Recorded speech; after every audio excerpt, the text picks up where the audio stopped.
คุณเก่าคุณเดิมคุณเฒ่าเปิ้นบ่งามก็มาเข้ารายการมานางอู่นางจ๋ากับปอออกไม่ออกศรัทธาในเวลาค่ำคืนเปิ้นรับเปิ้นนอนกันเป็นอาหารตาพักผ่อนสายตาการรับนี่เป็นการพักผ่อนที่ดีที่สุดนะถึงบ่ได้กึดได้ลำสังนะเฮามีทุกข์หยัง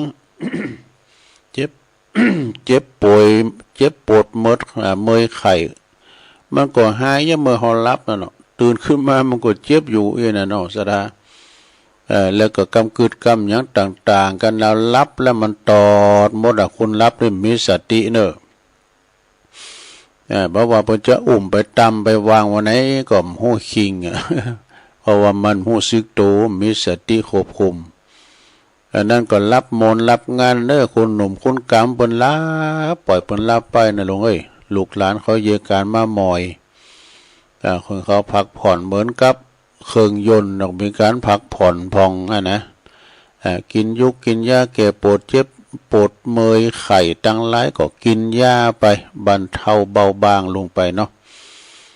ฉะนั้นวันนี้ก็ตื่นจื้นขึ้นมาแล้วนะเขาก็มาฟังรายการตัวลุงนี่เป็นรายการวันเสาร์วันนี้จะมีกิจกรรมเด้อยกวัดมาบ้านก็จะมีการโทนกรรมต่างๆเนาะกุเตยก็อีปอเขาอีเมเขาก็ไปเฮเตเตตีปนเตียวใดไปปีนอยู่อีนามเดี๋ยวนี้โอ้สังขารนี่มันบ้าอำนวยเขาก็อยู่ยอบย่างที่บ้านก็จูรายการเนี่ยกันเนาะเป็นการโทนกรรมอันมันจะลืมไปนะของบากินมันก็หูเนาของบ้านเราก็หูลืมเขาก็เอามาทบทวนความจำกันไหวพระค่าการโยงเข้าบาทโยงเข้าพระเจ้ากัน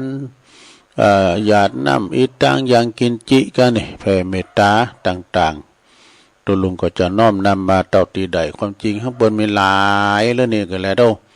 แต่อันนี้ก็เอามกพอให้พอดีมกพอสมควรเนี่ยเนาะ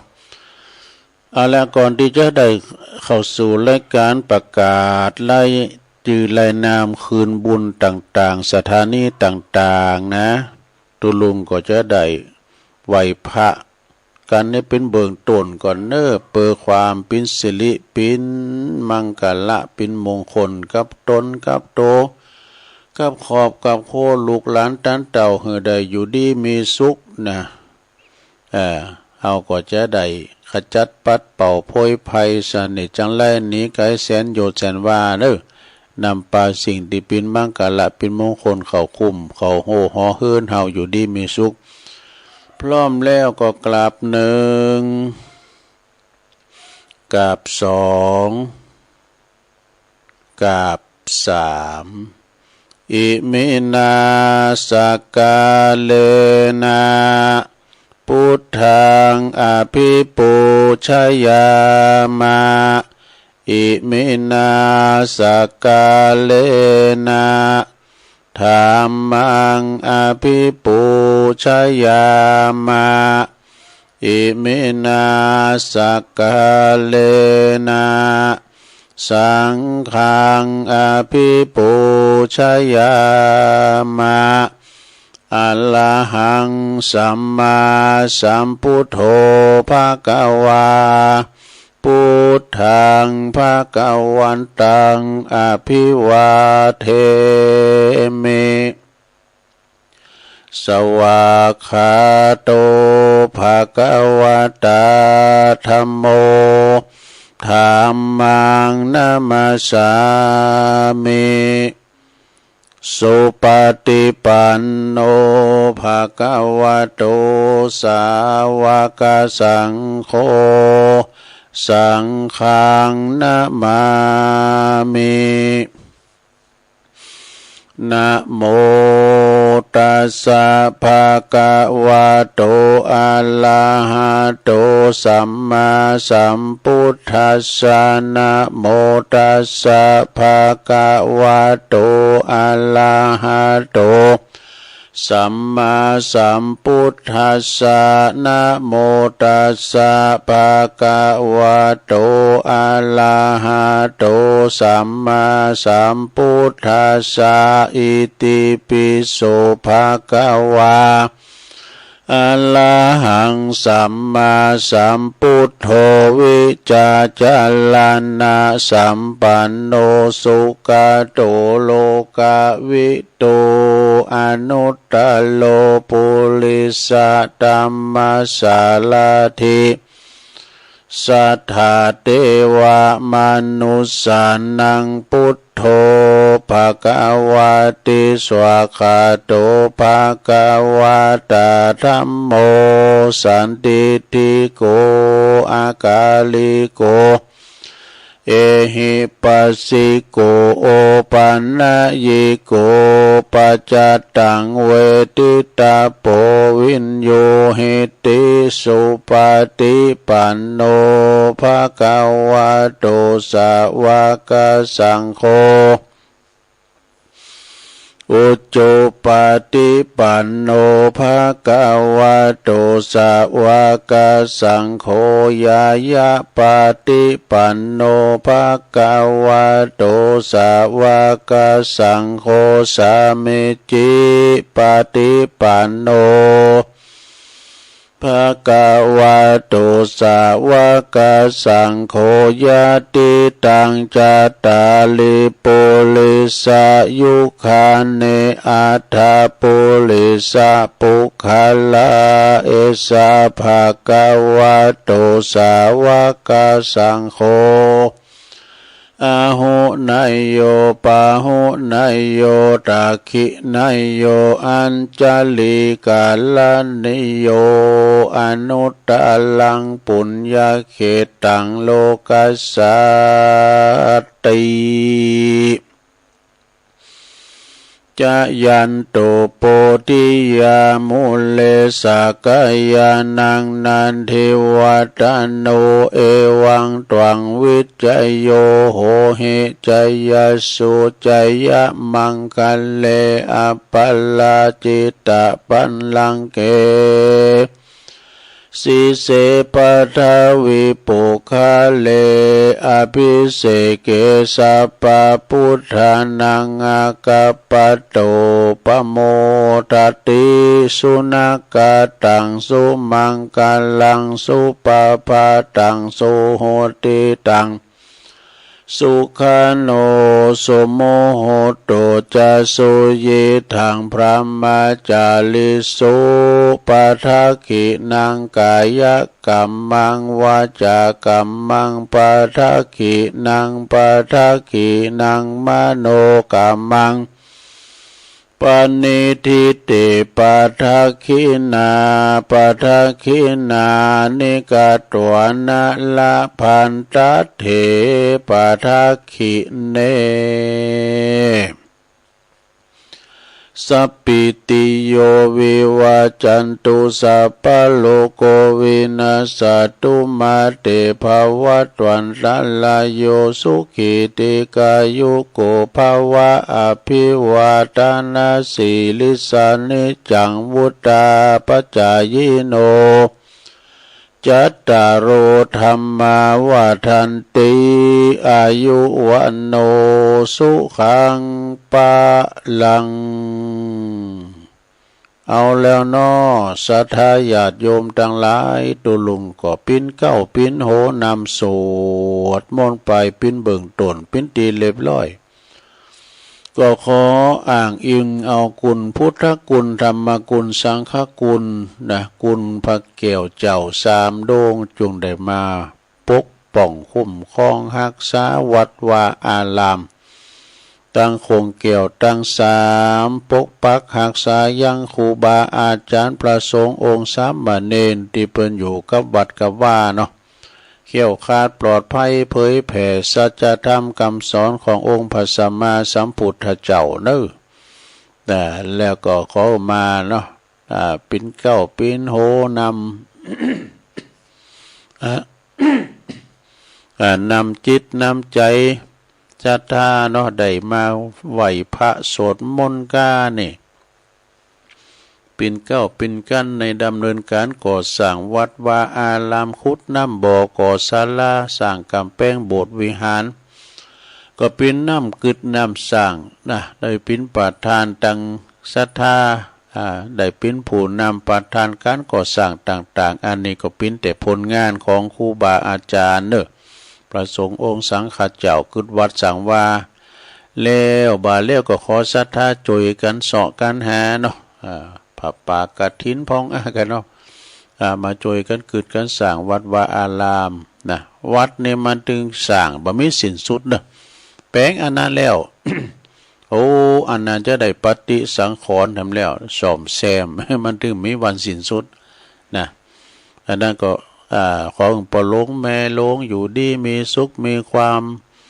มีสุขภาพพลานามัยสมบูรณ์แข็งแรงเน้อลงเน้อเป็นลมโพลมใสของลูกของเต่านะตัวลุงก็ขอปิ้นกำลังอกกำลังใจอีปออีแม่ที่เดินเหินไปไหนตั้งใดบ่ใด ก็เอาวิทยุเนี่ยเนาะเป็นกูเป็นกีมยอมจิตยอมใจกันไปบ่ว่าจะปิ้นปอบานแม่บานเนาะจะขี่รถขี่ลาออกคู่ออกโคก็มีสติก่อนสตาร์ทรถมันหนักมันร้ายอย่างบี่บินเนาะด้วยความระมัดระวังในท้องถนนแล้วก็ขอเดินทางแคล่วคลาดปลอดภัยทั้งขาไปทั้งขากลับเด้อเอาละตอนนี้ไปก็จะได้เนาะรายชื่อรายนามของสถานีวิทยุในเครือข่ายที่เปิดรับสัญญาณรายการทำมาช่วงเวลาตั้งแต่ตี 3 ถึง 5 โมงเน้อดังต่อไปนี้นะขอบคุณสถานีวิทยุเพื่อการศึกษาและวัฒนธรรมของวัดฝายหินตำบลสุเทพอำเภอเมืองเชียงใหม่ FM 104.50 เมกะเฮิรตซ์เนอร์โดยเมตตาบารมีธรรมอาจารย์พระครูสมุวิศวัตรวรกิจโจนะผู้อำนวยการเฮาก็ลิงก์สัญญาณไปศรัทธาได้ฟังถึงบ้านถึงจองเนอะขอบคุณสถานีวิทยุคณะสงฆ์อำเภอฝางตั้งอยู่ที่วัดพระพุทธบาทอุดมน้ำบ่อสาวาสำนักวิปัสสนาเนอะ FM 100.25 เมกะเฮิรตซ์โดยเมตตาบารมีธรรมหลวงพ่อท่านพระครูสุจิตานุรักษ์หลวงพ่อใหญ่เฮาเจ้าคณะอำเภอฝางแล้วก็ขอบคุณตุปีจำเริญโชติธรรมโมตุปีสุเทพด้วยเนอะขอบคุณสถานีวิทยุแดนดินถิ่นล้านนาตั้งอยู่ที่บ้านโฮงโงตำบลน้ำบ่อหลงสันป่าตอง FM 103.50 เมกะเฮิรตซ์โดยคุณรุจิสมบัติเงาคำนะเจ้าของสถานีขอบคุณสถานีวิทยุคลื่นพระพุทธคลื่นธรรมะของชุมชนวัดหอยต้องซักตำบลคงเป้าจอมตองเนอะ FM 98.75 เมกะเฮิรตซ์วัดหอยต้องซักเนอะขอบคุณท่านพระครูวาปีวรมานิตพี่น้องศรัทธาชนไต่สายไต่ก็ฟังกันขอบคุณสถานีวิทยุแดนดินถิ่นล้านนาตั้งอยู่ที่บ้านโฮงโงตำบลน้ำบ่อหลงอำเภอสันป่าตองFM FM 106.2 FM 103.50 เมกะเฮิรตซ์โอ้ตุลุงก็อยู่ตาลายกันเนี่ยธรรมะขอวิทยุมันนี่กะชุมชนมนเสียงธรรมจากอำเภอแม่แจ่มเนอร์ FM 106.25 เมกะเฮิรตซ์โดยเมตตาบารมีธรรมหลวงพ่อพระครูมงคลวิสิทธิ์หลวงพ่อใหญ่เฮาเนอร์เจ้าคณะอำเภอแม่แจ่มขอบคุณท่านพระปลัดอุทัยถึง2อุทัยโดยเนอร์ขอบคุณสถานีวิทยุเน็กเนลเรดิโอ FM 96.75 เมกะเฮิรตซ์บ้านจงตำบลทุ่งกวาวห้างหุ้นส่วนจำกัดอนุสรณ์เรดิโออำเภอเมืองปานจังหวัดลำปางวิทยุชุมชนคนเหนือเขื่อนตั้งอยู่ที่บ้านดงดำอำเภอฮอดจังหวัดเชียงใหม่ FM 90.75 เมกะเฮิรตซ์เนอร์วิทยุ ป พื่อการศึกษาและพัฒนาอาชีพอาร์เรดิโอเน็ตเวิร์ก FM 103.00 เมกะเฮิรตซ์อำเภอเมืองจังหวัดลำปางขอบคุณสถานีวิทยุอาร์เรดิโอเน็ตเวิร์ก FM 99.50 เมกะเฮิรตซ์วิทยาลัยเทคนิคเทคโนโลยีนะฮะและก็วิทยุเพื่อการเผยแผ่เนาะแล้วก็คณะสถานีวิทยุวิทยาลัยสงฆ์นครลำปางตั้งอยู่ที่วัดบุญญาวาสวิหารเนอร์ FM 106.50 เมกะเฮิรตซ์โดยท่านดร.จิรศักดิ์ปันลำผู้อำนวยการของเฮาเนาะแล้วก็ขอบคุณอาจารย์แอมดีเจแอมเดนเนอร์ลิงสัญญาณไปพี่น้องตั้งเมืองลำปางเขตหลังนครก็ฟังกันลงกันหลายหลังจากดินน้ำเปิ้นโถมนะลดไปพองแล้วก็แล้วก็ขอบคุณสีคำเรดิโอเนอะนาเหลืองนอกอำเภอเวียงสาจังหวัดน่าน FM 92.50 เมกะเฮิรตซ์เนอะ อันนี้ก็เป็นรายชื่อรายนามเนาะเจ้าของสถานีที่เปิ้นมีจิตใจน้ำจิตน้ำใจงดงามนำเอากูกำจะกำเตดนำเตดธรรมของครูบาอาจารย์แต่ละตุนเอาไปออกสถานีของเปิ้นนะแล้วก็แผ่พายกระจายเสียงไปให้ท่านผู้ฟังได้ฟังกันทั้งบ้านทั้งจองอยู่ที่ไหนก็ฟังได้ในสลีตีนอนหรือว่ากำลังเยกการบัดลอบตอบแทบหนึ่งเข่าเป่าไฟทำมาหากินหรือว่าเปิดร้านเปิดโรงปอกาในขายนะแล้วก็เปิดรายการตูลุงฟังไปแก่งอมแก่เงาปิ้นกูปิ้นกีมกันก่อนลุงก่อนแจ้งเนาะฟังแก่งอมแก่เงาเหมือนกับตูลุงไปแอวไว้กูหอกูเฮินเอาเสียงไปนี่เดี๋ยวเจ้าก็สวดมนต์นะอยู่ที่โฮคอมมาละก็ได้ปิ้นผู้จานนั่นแล้ว เดี๋ยวจะปิ้นกำนันนั่นแล้วโดยสารพัดเนอะเพราะว่าเป็นกิจกรรมเนาะเขาจะมีการไหว้พระรับศีลสังทั้งหลายศรัทธาเฮาบ่ลืมกรรมกันความจริงมันมีหลายแล้วนี่นะตุลุงเอาแค่ว่าเอามาอีกเนาะเอาแบบโบราณบ้านเมืองเขาเนี่ยบางตันบางคนเนี่ยประกอบเอาเนี่ยกระชับดีนะบางพอประกอบแม่ไปมันกว้างแม่ไปแปลเป็นไทยพองนะก็แล้วแต่เฉพาะถิ่นนะเฉพาะถิ่นได้ถิ่นนั้นที่เพิ่นเคยปฏิบัติกันไปประกอบทำกันไปตามจารีตหิตหอยเปินนะเอาแล้วเนาะตอนนี้ศรัทธาญาติโยมทั้งหลายตัวลุงก็จะเริ่มทำกิจกรรมแล้วกะทำกิจกรรมเน้อศรัทธาญาติโยมเฮาก็เอาอกเอาใจตั้งเปิ้นไปวัดไปว่าบ้าใดพองกาก็เอาเนี่ยเน้อเป็นสื่อเป็นกูเป็นกีมโทนกรรมเขาจะลืมกรรมกันอันดับแรกนี่เฮาก็จะมาสุมาเกี่ยวเจ้าทั้งสามกานะสุมาเกี่ยวเจ้าทั้งสามหากโคถากว่าพร้อมกันไปนะมาเมพุทธังกุณาสกลันตังนะมาเมธัมมังมุนิลาจเตสิตังนะมาเมสังฆังมุนิลาจสาวกังนะมาเมนิพพานามุสิตังโอ้โหบินทาเลยเดี๋ยวเอาไหมปุจจานอิโอตาลายเอาเดียวปุจจานตั้งใจหน่อยกะปุรามก็ว่าตัวเปิ้นหรอมันขี้ลุงปุจจานเนี่ย อายุเก่าชิบปลายแล้วนี่ นะมาเมพุทธังกุณาสกลันตังนะมาเมธัมมังมุนิลาจเตสิตังนะมาเมสังฆังมุนิลาจสาวกังนะมาเมกัมมัฏฐานานิปานาติกามุปยังนะมาเมกัมมัฏฐานาตายากาจาลิยังนิปานามากุเตสักกังอาจายโยโนปันเตอาจักกัมมายะถาปะเลยะถามุลาเหยะถาอากุสเลเยมายัง พุทธธัมมสังฆาสังกัมมฐานังกัมมฐานาจายกาจาลิเยจาลิยังอาจายะโอ้เป็นลายกะเยะตาเนี่ยเนาะกัมมฐานาจาริยกาจาลิยังสังฆาเตสุปัญจลัตตเนสุอาติเตวะปัจจุปันเนวะอวิวายติวะลาโหวะกายเยนะวะวะจายาวะมนัสสวะปะมัตตังวะอากาละวังวะอากาสิมหาติสวยะตาธัมมังปฏิกาโลมาเตสังโนพันเตพุทธาติลาตนะปัจจกังอนุกัมปังอุปัจจัย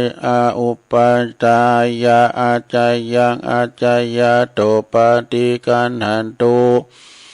ขัมมันตุสัพพังโตสังอายะติงสังวาลิสามานะปุณเนวังกาลิสามาสันจิจโตสังอสันจิจโตสังสัพพังโตสังฆมันตุโนอ้าวจบไปอย่างโดยความกระตุกกระตักปุจจานหลังมาไข่โหใส่ยุหันกะ มันก็ถึงเนี่ยศรัทธากันว่าโดยปืนนี่จะดีว่าโดยไผ่ว่าโดยเจ้าหมูวันโดยปืนนี่จะดีที่เฮาอย่างนะขนาดพอหนังสือได้นะปุจจานเนี่ยอายุ90 ปลายแล้วเนี่ยโยงเข้าบาทเด้อศรัทธาเด้อ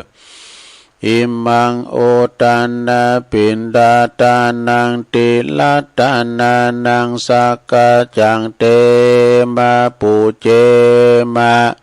ตุติยัมปิอิมังโอตานาปินดาตานังติลาตานานังสักกะจังเต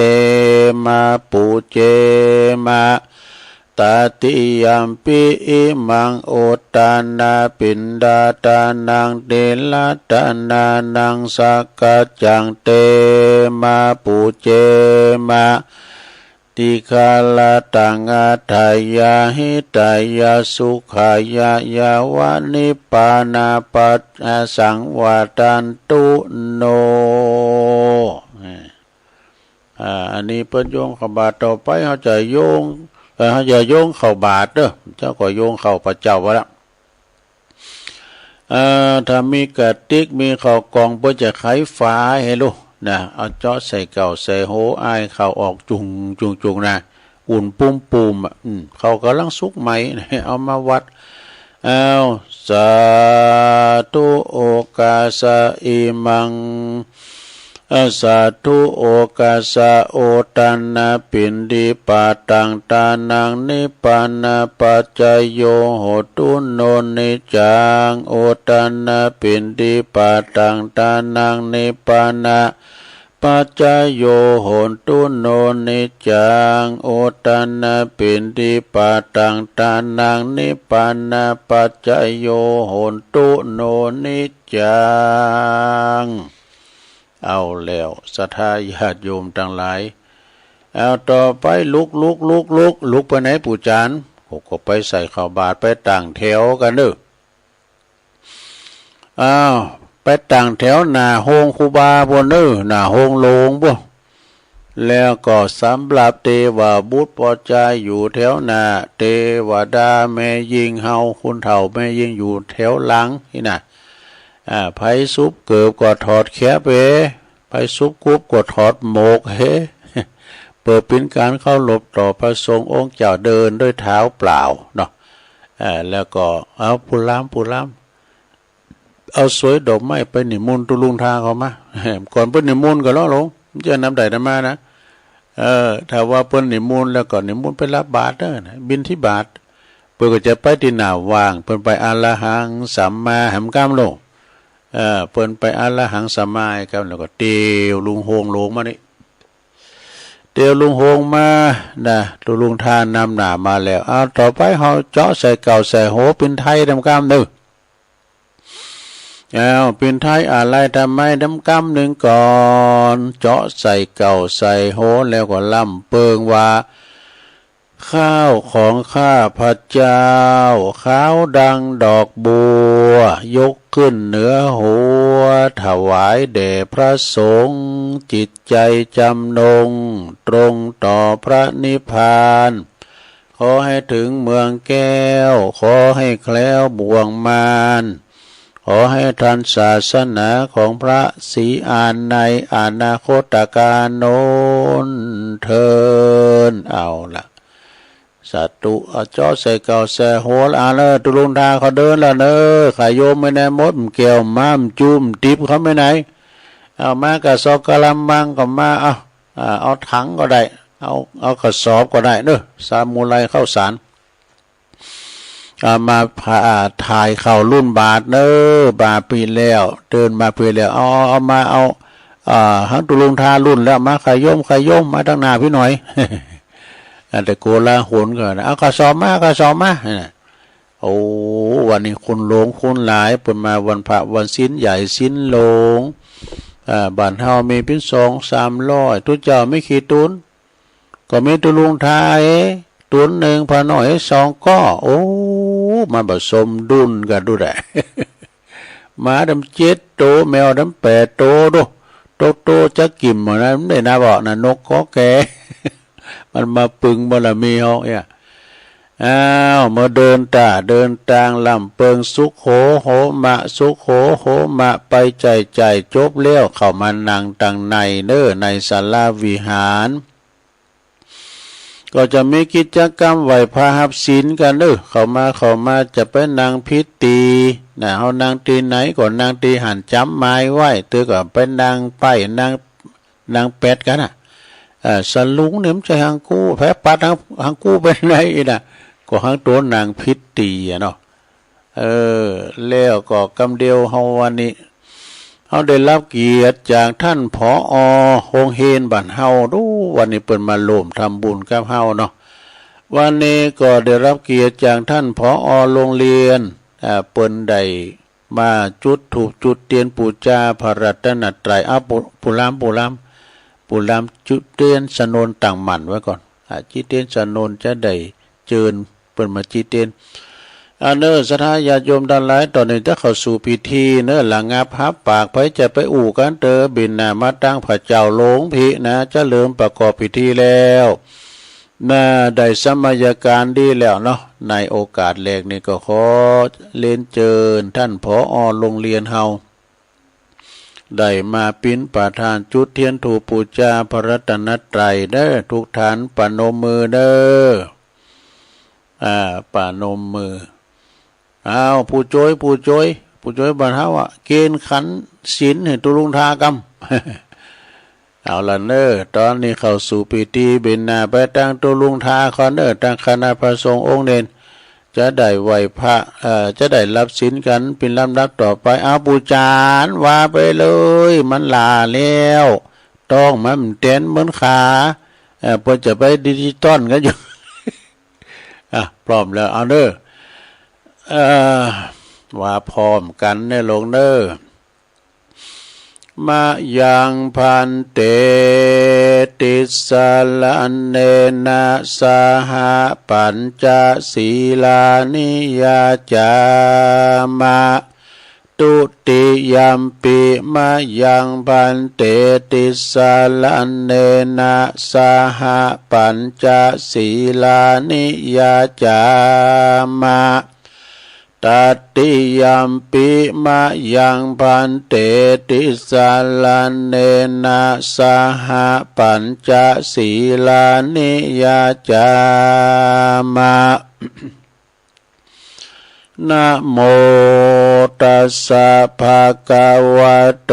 อะระหะโตสัมมาสัมพุทธัสสะ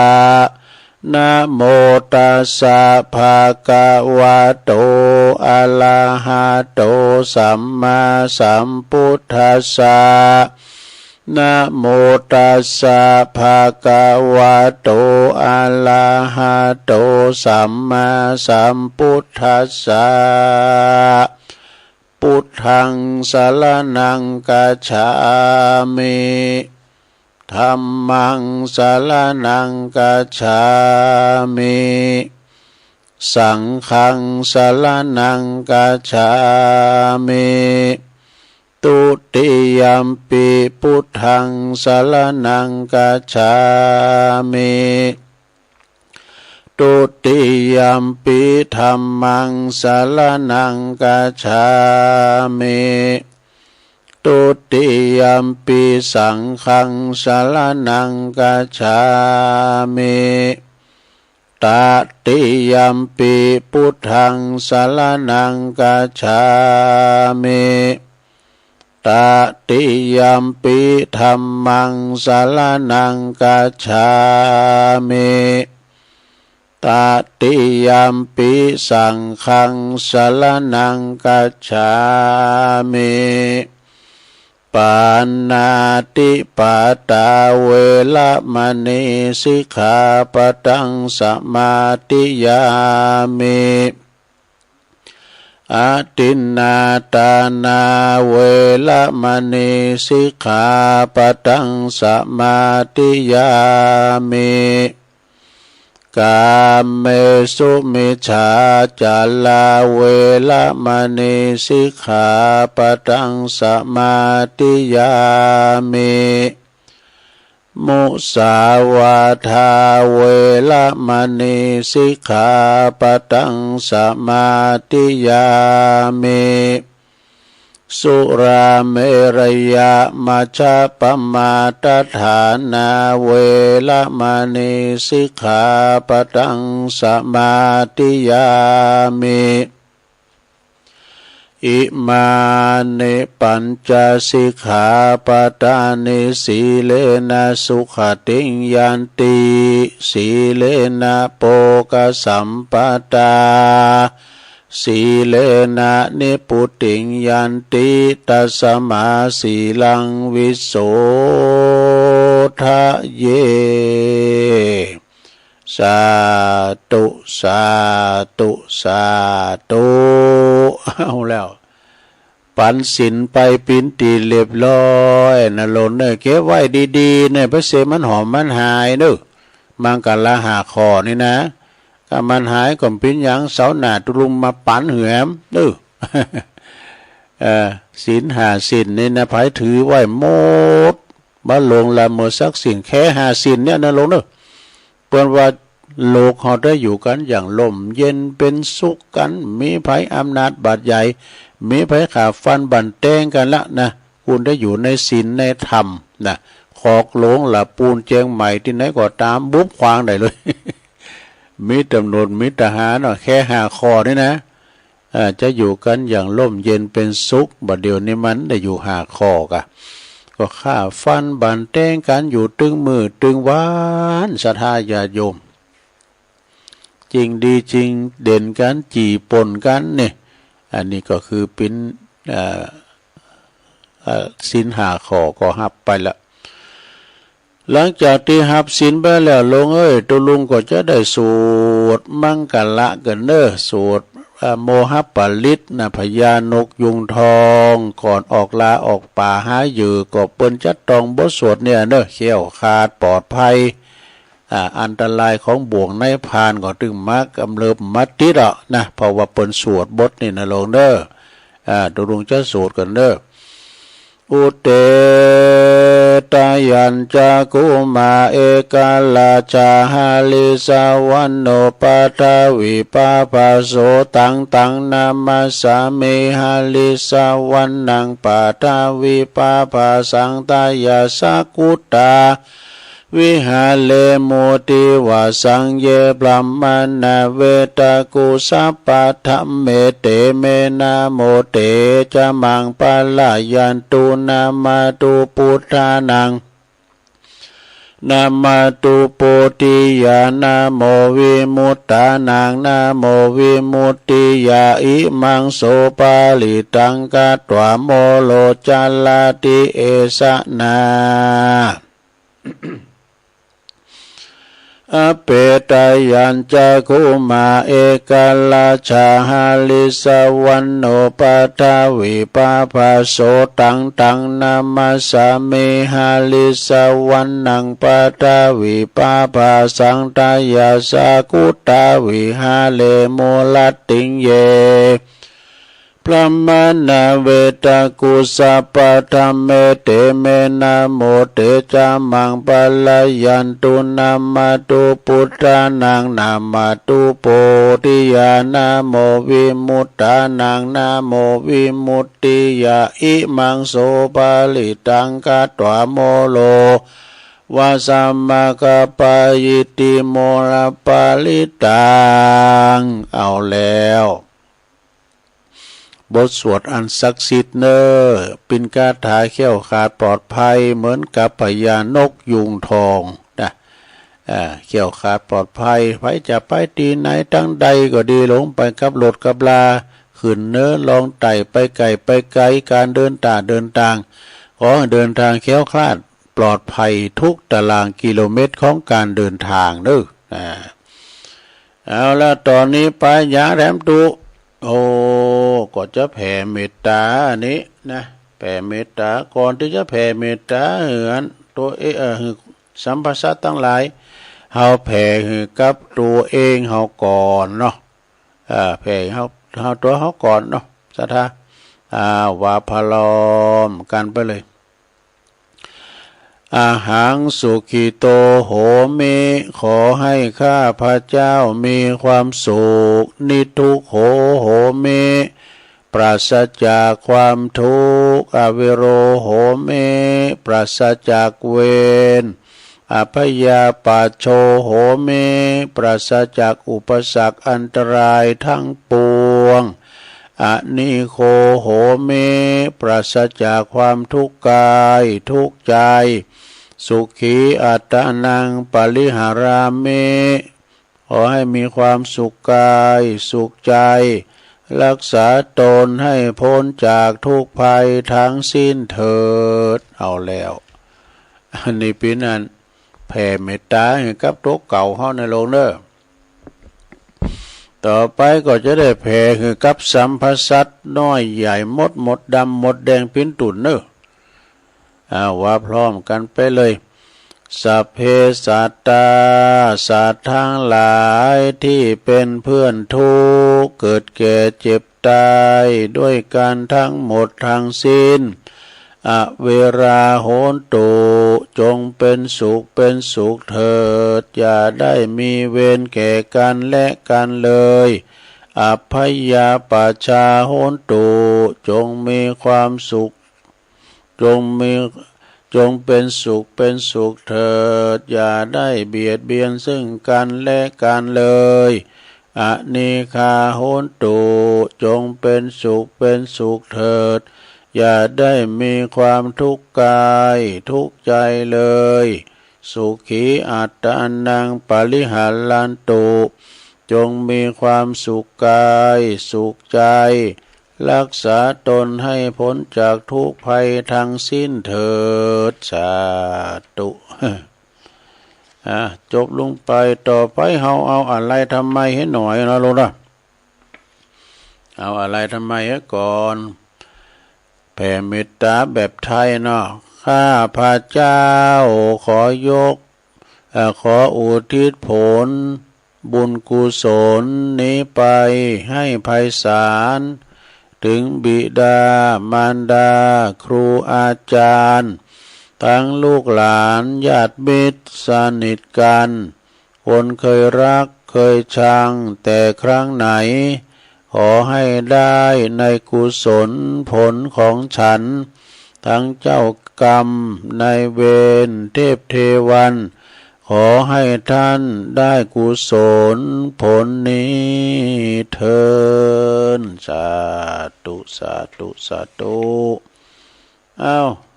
จบลงไปลงอันนี้เป็นบทแผ่เมตตาแบบอะไรทำไมก็จบลงไปต่อไปก็เอาแบบเมืองไงครับเนาะแผ่เมตตาแบบเมืองอีตังอย่างกินจิ ว่าพร้อมกันไปเลยเนอะอิตังตานากัมมังเนปานาปัจจายโยโหตุโนเนจังอิตังศีลกัมมังเนปานาปัจจายโยโหตุโนเนจังอิตังภาวนากัมมังเนปานาปัจจายโยโหตุโนเนจังยังกินจิกุสาลังกัตตาปังกัมมังสะเปเหกะเตเหกะตังปุญญังโนอนุโมตันตุสุนันตุโพนโตเยเตวะอัสสมิงทานเนอติกาตาติกายุกาสัตตาหนตุสัพพสัตตสุขีอัตตานังปะลิหะลันตุมาตาปิตาสุขิตาหนตุทุกขาปะมุจจันตุสัพเพยตายติกาสุขิตาหนตุทุกขาปะมุจจันตุสัพเพอายติกาสุขิตาหนตุทุกขาปะมุจจันตุสัพเพปิสาสัพเพยาคาสัพเพเปตาสุขิตาหนตุทุกขาปะมุจจันตุสัพเพนัคขตาสุขิตาหนตุทุกขาปะมุจจันตุสัพเพอาจาสัพเพทุกขาปะมุจจันตุสัพเพอาจาริยสัพเพเทวาสุขิตาหนตุทุกขาปะมุจจันตุสัพเพอาจาริโยปัจจยสุขิตาหนตุทุกขาปะมุจจันตุสัพพสัมปติโยสัมมิจฉันตุโววันนี้เป็นอย่างไรกระตุกกระตักไปหมดตาลายเลยตัวหนังสือกดจัดใหญ่นี้ผู้จานพอดีๆกะต่อไปวันตาโลงเนอบินนามันตังพระเจ้าเป็นในโลงเนอบินนามาตังพระเจ้าโลงเขาจะสุมาโมระเจติยะกาเนี่ยปาตังไมสาลีบาหาโพสปะสปันพร้อมแล้วว่าพร้อมกันวันตาเมพุตังสาปังเมโตสังฆามาทัมเมพันเตวันตามิธัมมังสัพพังเมโตสังฆัมมัตถเมปันเตวันตามิสังฆังสัพพัมเมวะคัตโตสังฆัมมัตถเมปันเตวันตาเมกาลูอุปาจาจาลิเยสัพพังเมโตสังฆัมมัตถเมปันเตวันตามิกัมมัฏฐานังสัพพังเมโตสังฆัมมัตถเมปันเตวันตามิอัลลัมเมภัตตสิมังยังสัพพังเมโตสังฆัมมัตถเมปันเตวันตามิเจติยังสัพพังสัพพทานเนสุมปลตินติตาสลีลาตาตุมหาโพธิงพุทธโลปังสักลังสัตตานาคาโลเกเทวะโลเกพรหมโลเกจัมปูติเปลังกาติเปสลีลาธาตุโยเกสาธาตุโยอะระหันตาธาตุโยเจติยังกันตะกูติงจตุราสิติสหัสเสตัมมะกันเตสะเปตังปาตาเจติยังอะหังวันตามิสัพพะโสต่อไปบินนามาตังตัวลุงทาเขาดื้อครูบาอาจารย์พระสงฆ์องค์เนนจะได้สุมากาลวะประสงค์องค์สังฆเจ้าแต่ปามาตายกตีต่ำยำตีสูงจะได้ก็ตามก็ขอลดตดลดไปปินอโหสิกรรมเลยวันตาเมพันเตสัพพังอาปาลาทังกามาทเมพันเต มายากาตังปุญญังสามินาอนุโมทิตาปังสามินากาตังปุญญังไมหังตาตะปังสาธุสาธุอนุโมทาเมจัตตาโลธรรมาวัฏันติอายุวันโนสุขังปะลังสาธุสาธุสาธุหันทธาเดี๋ยวกระปูจานไปเฝ้าลาเรืออยู่วัดอะไรกินของง่ายเลยก็เนี่ยกะอุจารก็ห่าวได้อ้อนหันทธานนี้แล้วเนี่ยก็กิจกรรมวันเสาร์ก็จบไปเนี่ยวันนี้โอ้ขอสุมาครับปลงไม่หลงเขาด้วยเนี่ยมันตะกุกตะกักเฮ้ยวันนี้นะมันปิ้นจะใดเวลาไปสู่ในนำสวดนำพระนำเนียนจะดีถึงตีแต่เนี่ยเมาหนาเอาตาใครหนาใครตานะหลวงพี่นะ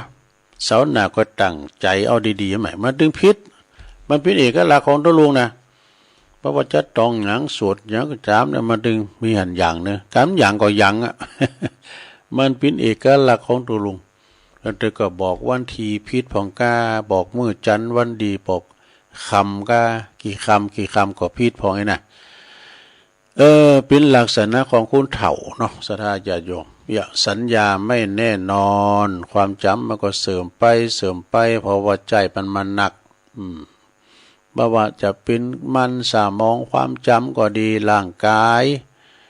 รูปร่างลักษณะสรีระร่างของเฮาก็ไปตามวัยเนาะไปตามวัยวัยเล็กวัยแบบเบาะวัยหนุ่มวัยเล็กแย้มวัยเล็กชราวัยชราภาพวัยเฒ่าวัยแก่มาแล้วต่อไปก็มุ่งสู่ไปวัยแห่งความพักผ่อนชั่วกาลละนานก็คือวัยที่เราจะต้องลาจากโลกนี้ไปก่อนที่เราจะลาจากโลกนี้เราเก็บของกินไว้เก็บข้าวห่อข้าวไว้พองนะก็กะเกมกันนะศรัทธาญาติโยมสั่งผลงานสั่งคุณงามความดี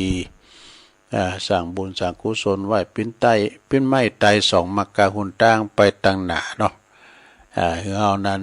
ได้ไปดีมาดีคุณอยู่ด้านหลังก็ได้สะดุดีคุณงามความดีของเฮาไปนะกำเดียวถึงเตียนชงที่สองนี่ก็จะเอา6 ย่อ 6 ย่อมาเล่าสู่จู้กันฟังแล้วก็จะเอาคติธรรมที่เป็นสูงมากก็ดีมาเล่าสู่จู้กันฟังเด้อตอนนี้ตุลุงก็จะพักเบรกสักกำนะก็เดี๋ยวมาอู่กันต่อเนาะจงจิบน้ำก่อนโอ้คอแห้งเจริญพรกันเลย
เ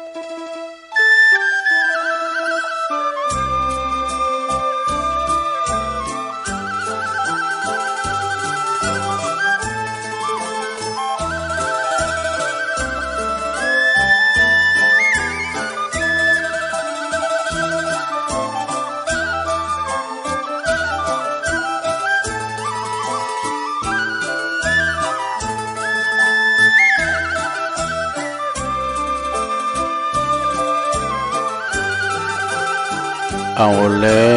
วศรัทธาญาติโยมทั้งหลายตุลุงก็ได้พักเบรกพักคึงไอ้กำเนาะเพื่อว่าจะได้ลุกเตียวไปเตียวมายืดสินยืดซ้ายนั่งมึนลงไปปิ้นชั่วโมงแล้วก็มาจิบน้ำลงคอจุ่มคอแล้วเปิดเพลงไป2 เพลงเนาะเปิดเป็นขันรายการในชั่วโมงที่2นี่ก็มานั่งนั่งจ้ากันต่อเนอะทำ1 ชั่วโมงเนาะขณะนี้ตันทั้งหลายก็กำลังฟังรายการสัพเพเหระปกิณกะขอนลุงไก่แจ้งรายการเสียงธรรมแสงทองดำเนินรายการโดยตุลุงยองเนาะจัดรายการจุดที่บุญห้องสงฆ์วัดพระธาตุโดยน้อย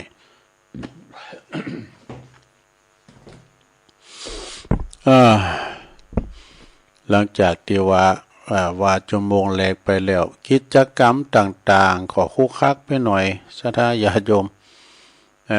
คุกคักไปหน่อยก่อนเป็นยังเนาะมันเป็นธรรมชาติของตุลุง ที่ได้ทำกันบ้านกันมาอันนี้มันเป็นเสียงสดหรอเป็นเสียงสดคือว่าเป็นเสียงที่ว่าใจเทปแต่อันนี้แต่ปิ้นโต๊ะโจยทำหน่อยใน6 ย่อนี่นะศรัทธาลองฟัง6 ย่อพอก่อนเนาะ6 ย่ออยากมีอย่างพอง ก็ลองฟังพอนะฝากไว้เสนอกำว่า6 ย่อนี่ใจ6 ย่อนะนี่6 ย่อก่อสุขนี่ปิ้นจะได้ลองฟังพอเด้อ1หูจักยกนะยกก็คือหมายความว่ายกยองหือเกตผู้อื่นเฮาจะไปนั่นก็คือว่าหือยกยอต่อฝ่ายกันไปยกหือเกตเปิ้นที่เปิ้นได้ดิบได้ดีกาที่เปิ้นมีผลงานดีกาหรือว่าเปิ้นได้ทำดีที่สุดมีความกตัญญูจะได้จังหนึ่งมาก็ยกยอแล้วก็หือเกตผู้อื่น2หูจักยอมเด้อยอมในที่นี้ก็คือหมายความว่าบ่มงหวังเอาชนะขะคานโดยบ่คำนึงถึงกฎกติกานี่เอาของหูจักยอมเปิ้นพองนะยอมเปิ้นพอง3หูจักแยกแยกแยะเด้อแยกหูจักวิเคราะห์หูจักแยกวิเคราะห์แยกแยะอันใดถูกอันใดผิดอันใดโกนอันใดบ่โกนก็คือแยกกันไปเป็นโซนไป4หูจักเย็นแน่หูจักเย็นเยือกเย็นเด้อเย็นบ่วู่วามบ่หุนหันพันแล่นบ่ตกเป็นทาสของกิเลสอารมณ์ไฟต่ำตีมากระทบในจิตในใจเฮาแน่หูจักเย็นเด้อหูจักเย็นแล้วก็ห้ามหูจักหยุดน่ะหยุดในตินนี่ก็ขอให้หยุดในการเดียวว่าคำว่าหยุดนี่เหมือนเบรกตัวเหมือนเบรกหรือว่าห้ามล่อห้ามตั้งใจนะห้ามล่อตั้งใจให้หยุดให้เบรกให้ห้ามหยุดอย่างล่อตั้งใจมีการหยุดคิดหยุดหยุดกระทำยับยั้งก่อนที่จะถลำเลิกลงไปกว่านี้ อันนี้หูจักหยุดแล้วสุดท้ายหูจักยิ้มอันนี้สำคัญเนอะศรัทธาเด้อหูจักยิ้มปกติแล้วก็ยิ้มแย้มแจ่มใสแสดงความมิตรภาพมีไมตรีจิตมิตรภาพต่อผู้ร่วมสังคมเดียวกันนี่ผู้ใดสามารถสร้างพฤติกรรมพฤตินิสัยทั้ง6 ย่อนี่คือเกิดมีในตนใดจักเป็นผู้ที่มีความสุขในตีทุกสถานในการทุกเมื่อนี่ศรัทธาอันนี้ก็อาจารย์พระครูเพิ่นส่งมาเด้อศรัทธา อาจารย์พระครูอภิวัฒนวิกรมก็เปิ่นสูงมาตกลงก็เอามาเล่าจะได้ฟังกันเยี่ยมแจ่มใสศรัทธาญาโยมปีใหม่ปีหวานนี่ถึงว่าวันปีใหม่มาแล้วลูกหลานขืนหอขืนเฮินมาทำบุญสะเก่าดำโหปิยวาจาอุโมนจะหวานยิ้มแย้มแจ่มใสอันนี้ดีนักเลเปิ่นมาก็ปันป้อนให้เขาเขาใจจุ่มใจยินไปตั้งหน้าเสาะสรรสิ่งตีมีประโยชน์จันนะตีมีประโยชน์จันนะสิ่งที่ถูกต้องน้อมนำเอาลักธรรมอู่เขาพองต่างอกต่างใจทำมาหากินโดยสุจริตธรรมเด้อนี่นะจะไปเข้าบ่อนลิ่นอันนั้นอันนี้ ก็ว่าไปธรรมบทหนึ่งพุทธิธรรมคนเดิมฝึกเนี่ยนี่จิตดีฝึกดีแล้วนี่พินจะได้ศรัทธาจิตเฮาฝึกดีแล้วเปิ้นมีคำกลอนตั้งหน้าแถมหน่อยหนึ่งเปิ้นว่าเปิ้นว่าจิตของตนหากฝึกฝนไว้ดีแล้วจะมีแนวทางก้าวไปไม่สับสนจิตที่เปรียบดังแสงไฟไหวตามแรงลมไม่มั่นคงจมลงอบายตายเปล่าอันนี้เปิ่นฝึกจิตเนาะจิตแห่งฟ้าปางก่อนวะเปิ่นว่าจิตแห่งฟ้าปางก่อนนี่เป็นสภาวะติประภัสสรเด้อเพียกพร้อมสมบูรณ์อยู่แล้วแต่โดยจิตตีต้องลมนะมันต้องลมมาเวียนว่ายตายเกิดอยู่ในบุญโลกใบนี้หลายภพหลายชาติเขาจึงถูกหล่อล้อมโดยกิเลสตัณหาราคะต่างๆแล้วก็มีความยึดมั่นถือมั่นอีกหลายอย่างนะจึงทำให้จิตใจของเฮาจิตใจแห่งฟ้าปางก่อนนี้ต้องมัวมองไปลืมหนทางที่จะกลับบ้านแดนเดิมไป ยังคงต้องลงมาเกิดโลกใบนี้บ่มีวันจบสิ้นบ่มีวันจบบ่มีวันสิ้นนะเกิดเป็นคุณปาพองเนี่ยบางพองก็บางจาดเขาก็เกิดเป็นคุณบางจาดเขาก็เกิดมาเป็นสัตตลิสารพองนะตามแนวประวัติตามแต่วิบากกรรมที่ตนเองได้เป็นผู้สร้างไว้เมื่ออดีตจาดนะถ้าตายไปนะประวัตินะก็ถ้าตีชีวิตก็ตีชีวิตเขาต้องเวียนว่ายตายเกิดในเปิ้นบอกว่าเกิดอันนี้ก็คือเนื่องมาจากจิตที่ถูกหล่อล้อมมาจากกิเลสตัณหาและกะความยึดมั่นยึดติดอันหลากหลายนี่แหละจึงทำให้จิตของเฮาบ่สามารถที่จะสดใสสมบูรณ์ได้ดังเดิมนี่จึงเป็นที่มาแห่งทุกข์ทั้งสี่ที่พระพุทธองค์สมเด็จพระสัมมาสัมพุทธเจ้าเปิ้นทรงตรัสไว้ก็คือทุกข์ที่สาหัสที่สุดที่ทำให้ทุกชีวิตนี่ก็จะต้องเวียนว่ายตายเกิดอยู่บนโลกใบนี้เมื่อเฮาฮู้ดังนี้แล้วตอนนี้แล้วเฮาก็ควรที่จะต้องฝึกฝนขัดเกลาจิตที่หม่นหมองของเฮานี่ให้สดใสดังเดิมได้นี่แหละนะสดาเพราะว่าผู้ที่สามารถฝึกจิตตนให้นิ่งให้สงบได้ กลับคืนสู่จิตที่สุขุมคัมภีรภาพได้นั้นนะจึงบัดเสแห้งที่จาดในใดเกิดมาเกิดเฮาเกิดกายมาเนี่ยเป็นคุณทั้งทีแต่เนื่องโดยติจิตแห่งฟ้าปางก่อนได้ลงมาเกิดบนโลกหลายภพหลายจาดเขาจึงทำให้จิตปุถุชนมาแทนตีนั่นใดนั่นเองเนี่ยจิตปุถุชนนี่มันหยาบโน่นซะนะจึงทำให้จิตเฮานี่บ่สามารถที่จะสดใสได้เสียทีจึงเป็นที่มาแห่งความวุ่นวายในสังคมเฮาเนี่ยเพ ราะว่าผู้ที่คนเพราะผู้คนล้วนจิตป่วนกันวะ มันเพียงจะได้จิตป่วนเนี่ยโอ้บัดเดี๋ยวนี้คุณมันกึดหนักมีความเข็ดมีความเข็ดกึดหนักก็โลดเป็นโรคประสาทพออย่างกันเนาะสถานเนาะเพราะผู้คนตีล้วนจิตป่วยกันทั้งนั้นไอ้ดอกจึงทำให้โลกเฮาวุ่นวายนะวุ่นวายกับบ่ฮู้จบบ่ฮู้สิ้นนี่เพราะว่าไหวเฮ็ดเปิ้นว่าแต่ถ้าไผหมั่นฝึกฝนจิตของตนให้ดีแล้วบ่อ่อนไหวไปตามกระแสแห่งความโลภความโกรธความหลงก็เปรียบเสมือนแสงแห่งเตียงตีถูกที่อยู่ท่ามกลางแสงลมอยู่ท่ามกลางแรงลม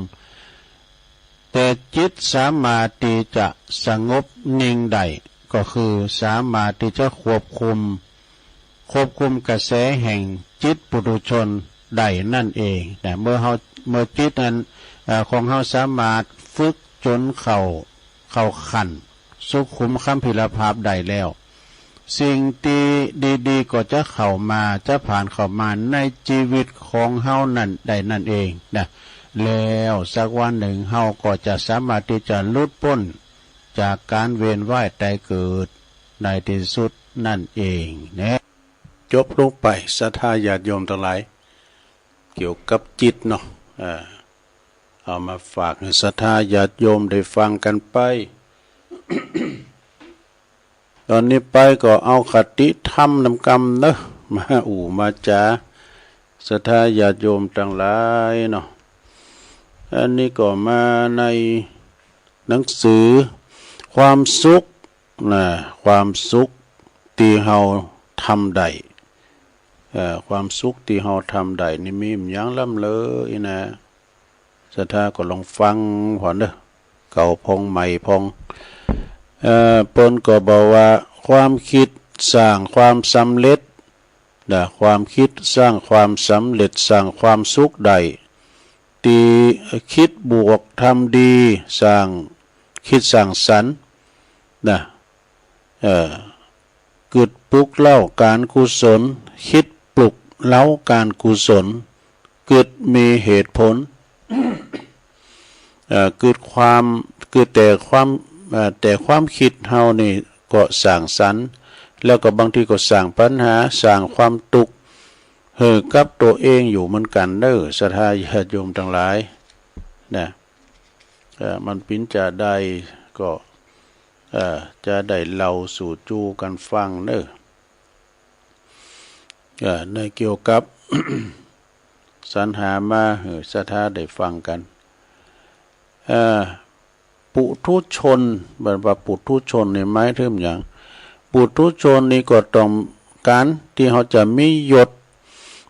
ศถาบรรดาศักดิ์ก็ดีนะพินตำแหน่งนั้นตำแหน่งนี้ก็ดีแต่การมัวเมาในยศก็อาจจะทำให้เราลืมโตบางทีอาจจะทะเยอทะยานบะหู้สิ้นสุดเหมือนกันเนอะปุถุชนโทไปนี่ก็จะต้องการยศคือต้องการคนเป็นยกย่องเคารพนับถือเป็นคนดีมีหน้ามีตาเรียกว่าเกียรติยศก็ตามก็ต้องการมีพวกพ้องต้องการมีเปิ้นแก้วสหายค้ำมีผักพกเพิ่นฝูงกลุ่มของผู้ที่ส่งเสริมสนับสนุนตนได้ไปในตีไหนๆก็มีแต่คนได้ล้อมหน้าล้อมหลังเฮานะล้อมหน้าล้อมหลังเฮาก็ยกย่องเพราะว่ายกขบวนมาต้อนรับเฮาชื่นชมในบารมีอันนี้เรียกว่าบริวารยศเนี่ยเพิ่นมีบริวารหนักแล้วก็ต้องเป็นคนที่มียศมีอำนาจมีตำแหน่งการงานสำคัญเรียกว่าอิสริยยศเนี่ยอิสริยยศแล้วก็การที่ยศ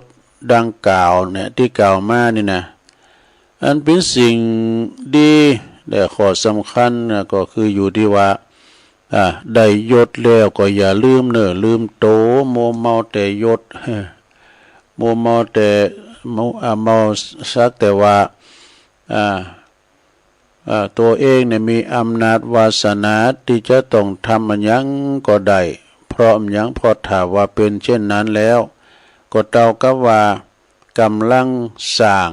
ความหายนะให้กับตนเองเนี่ยได้ยศถาบรรดาศักดิ์ก็จะไปถลึงไปถานงโตเรียกปนว่าท่านหน่อยว่าคนโง่ได้ยศแล้วย่อมทำลายตัวเองนี่แต่คนฉลาดยิ่งมียศสูงก็ยิ่งให้ระวังตัวควบคุมตัวเองบ่ยอมคือความมัวเมาทำลายชื่อเสียงของตนใดจบลงไปซะละยศถาบรรดาศักดิ์นะตุลุงเจิงเคยว่ายศและลาภหาไปไม่ได้แน่นะซะละอันนี้ก็เป็นทำตั้งหนึ่งตั้งสุขใจเจ้าในตั้งตุกเนอะเอาความตุกความสุขมาว่าทำกรรมหรอความสุขก็คือความสบายกายสบายใจความทุกข์ก็คือ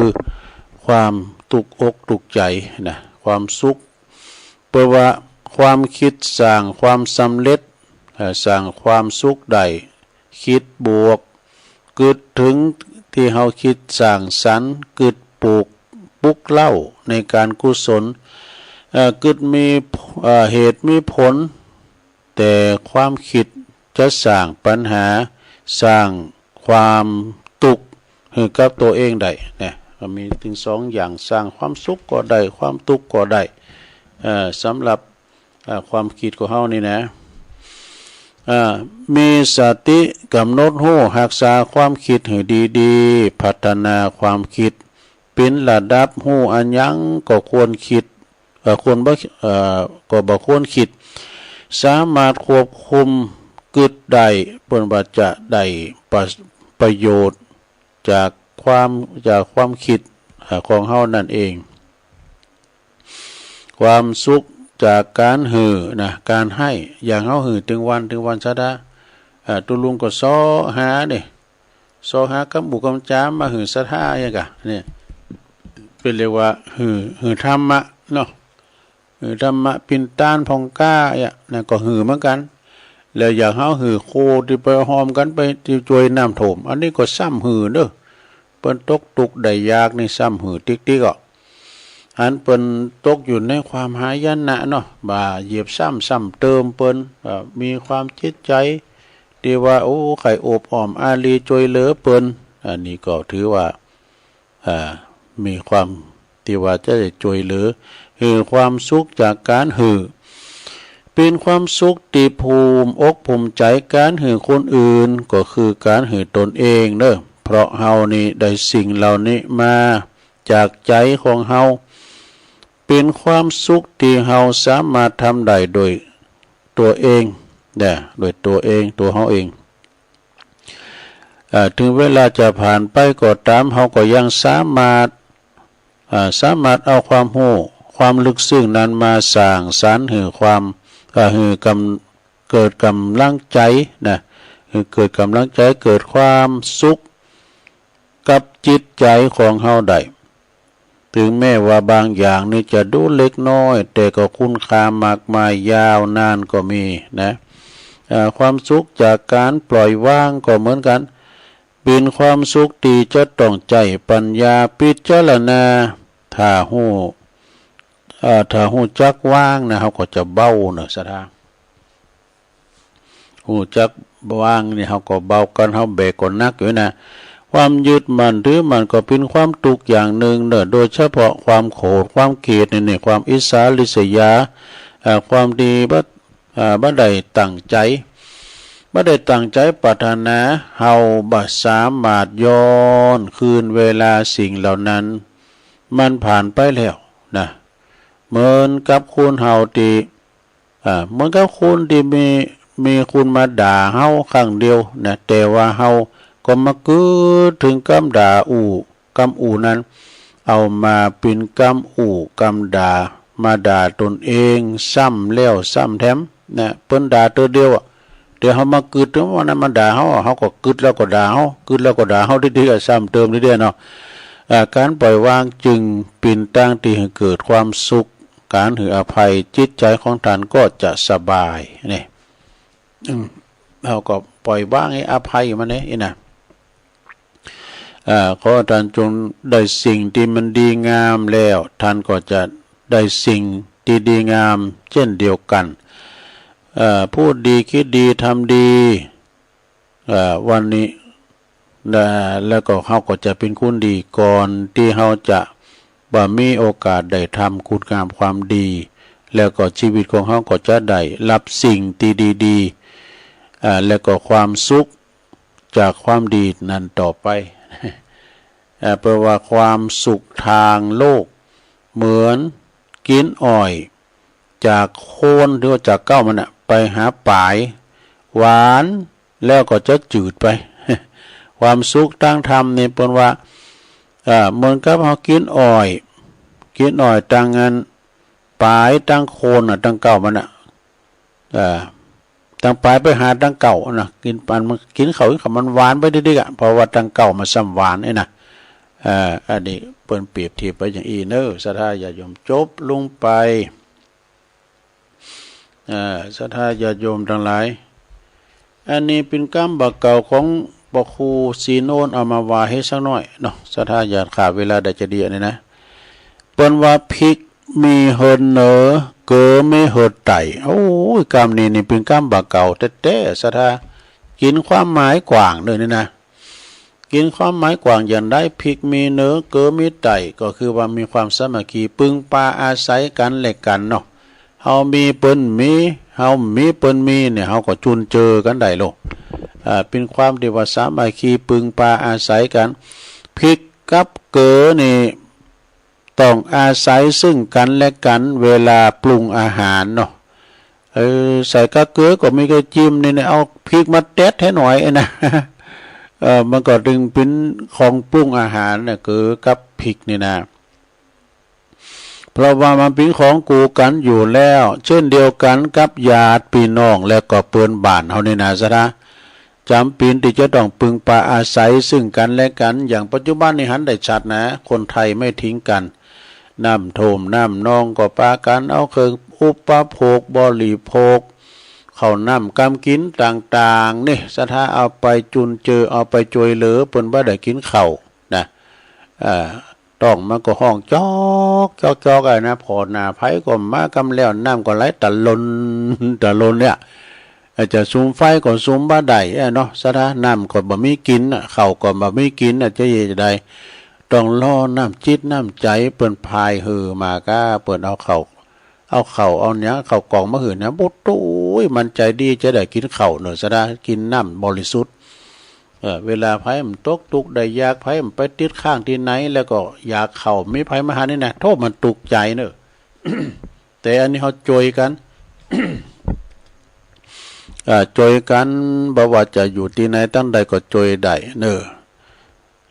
แถมกรรมทำบทหนึ่งเนาะฟังกรรมเปิ้นว่าฟังกรรมมาเข่าเสียงปิ้นกล่องฟังกรรมละอ่อนคุณใหญ่จางพิษโหกันแต่กันเนาะฟังกรรมละเอกละอ่อนเนี่ยเอาคนใหญ่ป้าพิษกันนี่นะอันฟังกรรมมาคือเขาได้ดึกเสียงปิ้นกล่องนะแม้ในกินหุดตึกเนอะเลี้ยงสุนัขหากว่าหันว่ามันกินข้าวจุเนอะกินข้าวได้หลายนะก็คือมันกินติ๊กกินหนักว่ะมีตอนใดก็คือมันกินไปจนหมดกล่องว่ะดูเพราะว่าสุนัขนี่เป็นสัตว์ที่กินจุกินได้หนักคือมันกินจนหมดหม้อหมดไหก็ได้กินได้หมดอ่ะนะเช่นเดียวกันนะเพราะว่าหากว่าเฮาโมแต่ไปเจอกรรมกรรมจ้าละเด็กละอ่อนมันสุยเขาคุณเฒ่าพิษกันน่ะละอ่อนโดยที่บ่ไตรตรองครบรอบรอบคอบแล้วก็มักจะปิ้นเลิงที่ว่าทะเลาะวิวาทกับคุณเฒ่าคุณแก่กันต่อไปเป็นประจำละอ่อนมันนั้นพิษกันโดยละอ่อนไห้มาคุ้มมาโอยนะเอาละคนเฒ่าจะพิษกันแล้วอีนะอันนั้นก็ศรัทธาเฮา เป็นกำบักเก่าโบราณของปอครูอำนวยกะลำพัด มันเล่าสู่จูกันฟังเนาะสถาแล้วก็เดี๋ยวตุลุงจะขอเอาให้ตีกันเนาะเดี๋ยวตุลุงจะได้ประกาศข่าวสารงานบุญครูบาอาจารย์สักเล็กสักน้อยก็มีหลายอย่างเก่าเนอะก็มีหลายก็วันนี้วันที่28วันเสาร์สดาญาโยมทั้งหลายก็จะไม่ได้ลืมวันนี้คณะพระสงฆ์ผู้จัดรายการคืนสีขาวนะโดยการนำของท่านพระครูอภิวัฒนวิกรมครูบาอาจารย์ก็หลายตุนในวันนี้เปิ้นจะได้เอาของอุปโภคบริโภคไปช่วยผู้ประสบภัยนำโถมปุ้นไปจังหวัดเชียงรายทางเวียงป่าเป่าเนี่ยปุ่นนะเด็กอะเปิ้นมีในไลน์เมื่อเดี๋ยวเปิดมือถือก่อนนะจากนั้นว่าภัยมีเข่าของหยังก็ตามได้เอาไปเจาะไปหอมกันไปเจาะไปหอมกันแต่ละจุดแต่ละตีแต่ละต่างโดยเฉพาะก่อตั้งเมืองฝางก่อเมตตาบารมีธรรมประเดชพระคุณหลวงพ่อท่านพระครูสุจิตานุรักษ์หลวงพ่อใหญ่เฮาเจ้าคณะอำเภอฝางประกอบปิ้นเก้านำปลามาถึง3,000 บาทนะแล้วก็ตั้งคณะญาติโยมโดยการนำของคุณแม่จงดีเชื้อกันทาเขาฝากมาแถม3,000นี่นะเปิ้นว่า3,000เป็น6,000นี่นะหลวงพ่อก็แบ่งกึ่งด้วยคนละครึ่งเอาจอยลำปางให้3,000นำไปจอยเวียงป่าเผาให้3,000เปิ้นฝากห้อมมาแล้วถึงแม่นเปิ้นได้มาก็ฝากปัจจัยมาโอ้ยสาธุช่วยกันไปอันเนี้ยอาทรเฟื้อเผื่อแผ่กันนะขอบุญกรรมบุญจูเนาะศรัทธาญาติโยมทั้งหลายและมีศรัทธาก็ว่าก็ได้ท่านปอาจารย์ปนันพรหมพิทยะไปก็โทรมาถามตัวลุงเนี่ยเพิ่นว่าเลขทะเบียนเลขบัญชีไม่ก็บอกเพิ่นไปแล้วเนาะปนันพรหมพิทยะเปิ้นเป็นปอาจารย์มรรคนายกจากสันทรายคลองน้อยเนาะเมืองฝาง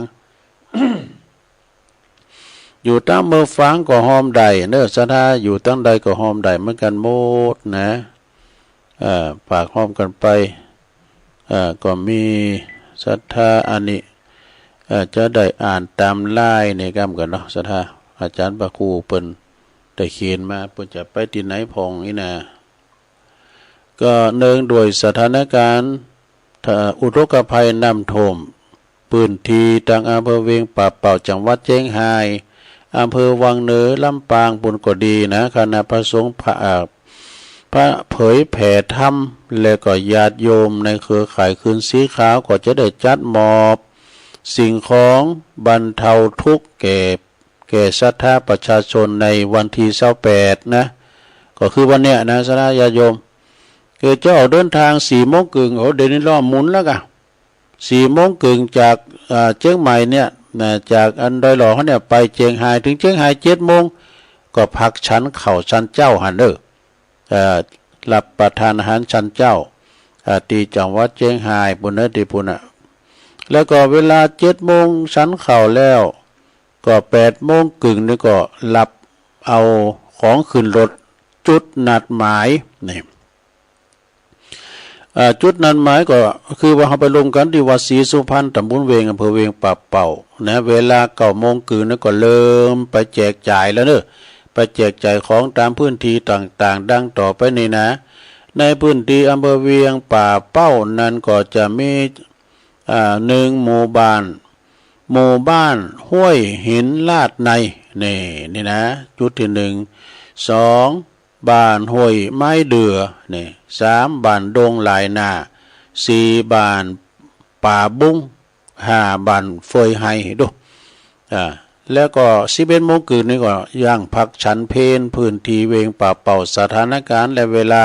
สถานที่จะอำนวยแล้วแต่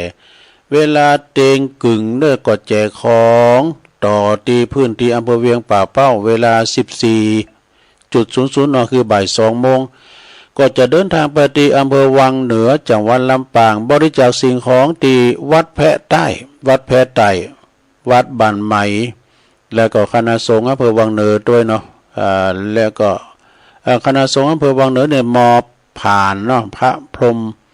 พระมหานพดลแต่กันเนาะสุวรรณเมธีเจ้าคณะอำเภอวังเหนือเพื่อจะนำมาแจกจ่ายให้แก่พี่น้องประชาชนต่อไปนะแล้วก็เวลา 15.00 น.ก็เดินทางกลับโดยสวัสดิภาพนั้นก็ขอนิมนต์แล้วก็เรียนเชิญทุกท่านทั้งพระสงฆ์ครูบาอาจารย์และก็ทั้งญาติโยมที่จะสะดวกเดินทางไปรวมกันก็ตลอดถึงจะมีจิตศรัทธารวมบริจาคสมทบขออนุโมทนามาณโอกาสนี้ด้วยพระครูอภิวัฒนวิกรมพระครูปฏิภาณธรรมทินก่อนเนาะหลวงปู่ดอยก่อนเวียงป่าเป่าบุญนะวัดพระธาตุม่อนจอมพอแล้วก็พระครูอภิวัฒนวิกรมผู้อำนวยการสถานีคืนสีขาวพร้อมด้วยคณะสงฆ์ในเครือข่ายคืนสีขาวทุกท่านอันนี้ก็ประกาศในสถานญาติโยมไปให้ไปหอมกันในสถานเนาะเพิ่งก็ไปกันแล้วกับเดี๋ยวนี้นะเดินทางหล่อมุนแล้วเนี่ยอันนี้ก็เป็นงานต่อไปงานวันนี้ก็มีแถมรายงานอยู่เนอะวันนี้วันที่28ก็เปิ้นกินสลากหากไม้กันที่วัดป่าหกฟ้าเนอะตำบลหนองโยงนะ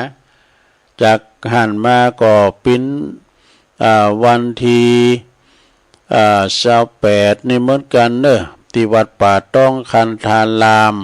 ก็งานสลากพัฒทหารวัดป่าต้องในตำบลตาตุ่มเนอะวัดมงคลเวลุวันบ้านปังกอดตันเปิ้นย้ายมาเป็นเมื่อเจ้าเนอะท่านพระครูท่านพระอธิการเกษมสัทธาธิโกตอนบ่ายเปิ้นเกินติดหยังธรรมสัญจรอย่างนี้นะเปิ้นย้ายมาตักบาตรตอนเจ้าที่วัดมงคลเวลุวันนะตุลุงจบรายการนี่ก็จะเดินทางไปแล้วที่บ้านปังกอดตันพูดมาป่าตองแล้วก็ในวันที่28มันนี้เหมือนกันเด้ออันนี้ก็ที่ไปแจกข้าวน้ำโทมวันนี้วัดหนองหอกทั้งวัดหนึ่งเด้อที่ในเขตอำเภอดอยหล่อเนี่ยนะเปิ้นถวายสังฆทานประจำปีที่วัดหนองหอกตำบลดอยหล่ออำเภอดอยหล่อเด้อพระอธิการนิวัฒน์โชติปาโลพร้อมด้วยคณะศรัทธาเนาะแล้วก็ในวันที่เก่าเนอะเก่านี่ก็จะมีงานปีวัดพระพุทธบาทตากผ้าเพื่อจะคิดสลากโลงเนอะพระจะไปเอาสลากโจกไปให้ไปหอมก็ไปออกเส้นก็เจิญก็ได้ที่วัดพระพุทธบาทตากผ้าตำบลมะกอกอำเภอป่าซางวันพุกนี่เนอะเก่าวันติดนะก็ไปรวมกินรวมทานกันได้หลายพระสงฆ์ครูบาสังฆเจ้าก็หนักนะสลากโลงที่วัดพระบาทในวันที่เก่าคือวันพุธนี้เก่าเหมือนกันเนอะเก่าเหมือนกันก็ที่วัดเป็นจัดการสังฆทานหลวงประจำปีนะที่วัดหลังถ้ำเนอะแม่ค้านหลังถ้ำนะตำบลทรงแควอำเภอดอยหล่อเขาเนี่ยพระอธิการณลินโลจโนเจ้าอาวาสปนันพันเขาเนาะเป็นจัดการกันในวันเนี่ยวันที่เก่าคือวันพุธนี่นะแล้วก็วันที่30นี่ญาติโยมทั้งหลาย30นี่วันจันทร์30นี่เนาะก็พอจะมีการทำบุญถวายสังฆทานหลวงเด้อที่วัดสันขยอมก็ตำบลดอยหล่ออำเภอดอยหล่อโดยพระอธิการแจ้งสุทธิจิตโตเนอะแล้วก็ปกำนันบุญทรัพย์ปัญญาเนี่ยประธานชมรมกำนันผู้ใหญ่บ้านเปิ้นรู้เนาะ มากันหลายๆเนอะที่วัดสันขยอมแล้วก็จะไปลืมเนี่ยวันที่18นี่ไก่มาแล้วงานบุญทำบุญตักบาตรเทโวโลหะนะประจำปีณเชิงบันไดหน้าของวัดพระธาตุดอยน้อยตำบลดอยหล่ออำเภอดอยหล่อจังหวัดเชียงใหม่โดยเมตตาบารมีธรรมหลวงพ่อพระครูสาธุกิจจานันท์เจ้าคณะอำเภอดอยหล่อแล้วก็เจ้าอาวาสวัดพระธาตุเจ้าดอยน้อยประธานสงฆ์นิมนต์ครูบาอาจารย์พาเนรมา108รูปนะแต่ธรรมะเจ้าใดก็บ่ฮู้เตอเพราะว่ามีหลายทีแล้วก็ขอเชิญนะพี่น้องบ้านไกลตกเนื้อออกไตก็ดีมารวมกันอย่างกูปีนะเนอะปีนี้มีฝุ่นนะ เอาข้าวสารอาหารแห้งมาใส่บาตรตักบาตรเทโวโลหะนะเหมือนกันแล้วก็ที่วัดเกตกาลามเลยเนอะวัดเกตกาลามตำบลวัดเกตนะอำเภอเมืองเชียงใหม่โดยเมตตาบารมีธรรมหลวงพ่อพระครูสันติเจติยากรเปิดก็จัดกูปีเนอะที่วัดเกตกาลามก็เหมือนกันวันที่18หลายตีเนอะสถานเนาะวัดฝายหินก็ดี บ่ว่าจะเป็นวัดพระพุทธบาทตากผ้าโอ้หลายตีวัดพระธาตุเจ้าสลีจอมทองวัดเล็กวัดน้อยวัดที่เปิ้นจัดกันกูปีก็ไปเถอะเนอะไปใส่บาตรญาติโปกกันเปิ้นว่าวันที่ออกวัดสาวันแฮมค่ำนะเปิ้นมีประวัติว่าพระพุทธเจ้าหลังจากได้ตรัสรู้มาปีที่พรรษาที่7เปิ้นก็เสด็จไปแสดงธรรมให้พระพุทธมารดาบุญสงฆ์สวรรค์จันตาวติงสานิยมนะ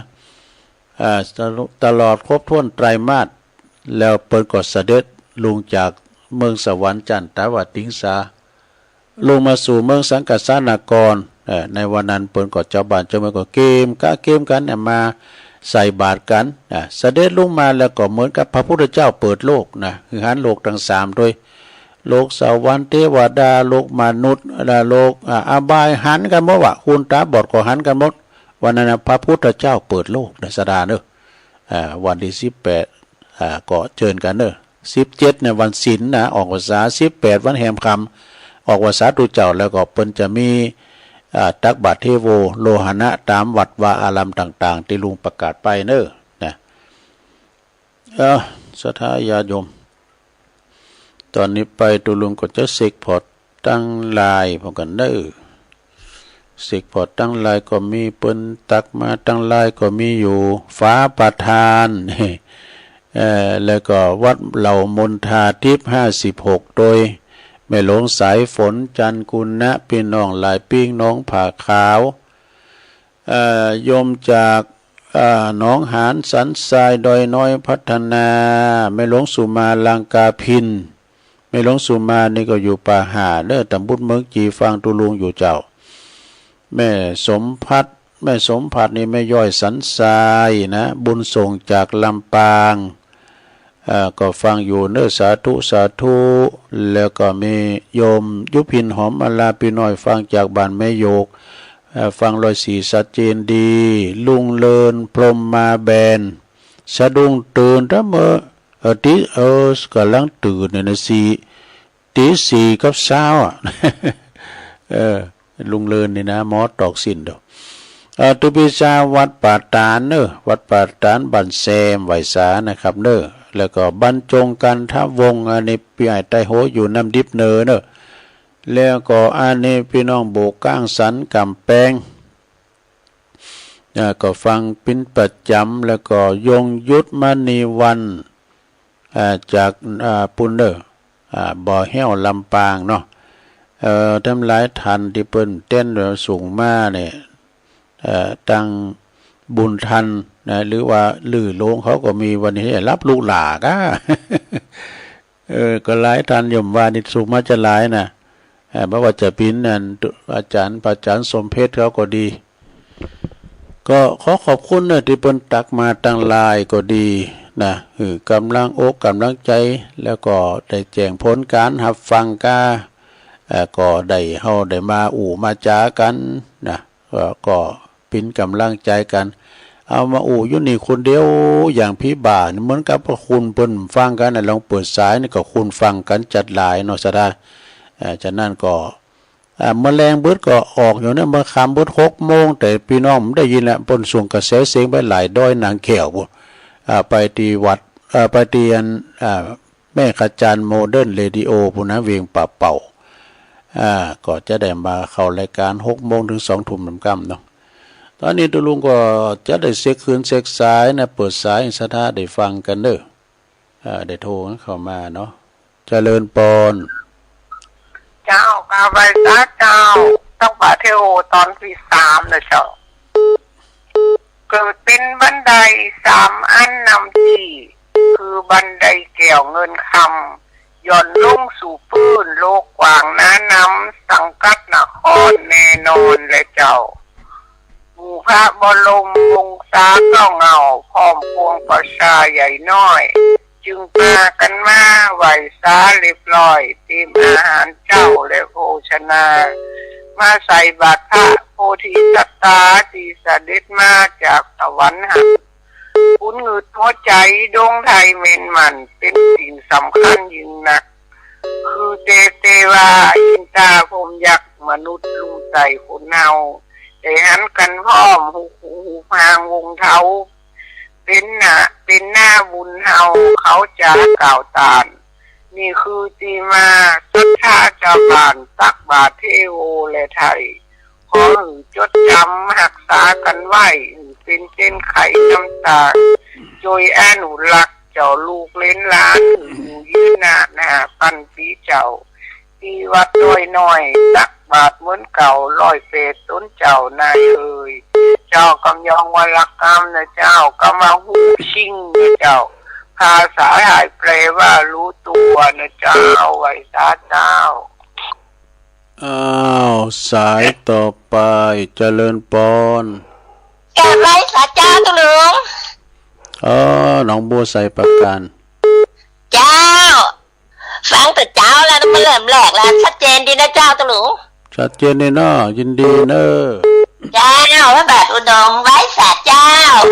สาธุอนุโมทนาสายต่อโป้เข้ามาใหม่ 0899555656เจริญปอนว่าสาเจ้าจะลุงแม่พิมพ์เนาะป่าแดกเจ้าฟังตั้งเพลงมาแล้วนะเจ้าชัดเจนดีเน่น้ำท่วมแห้งพ่อกะหลับไปหน่อยลงไปหน่อยแล้วเจ้ามันแห้งไวๆเนาะเจ้าจัก2 วันนี้ไทยเองนะเจ้า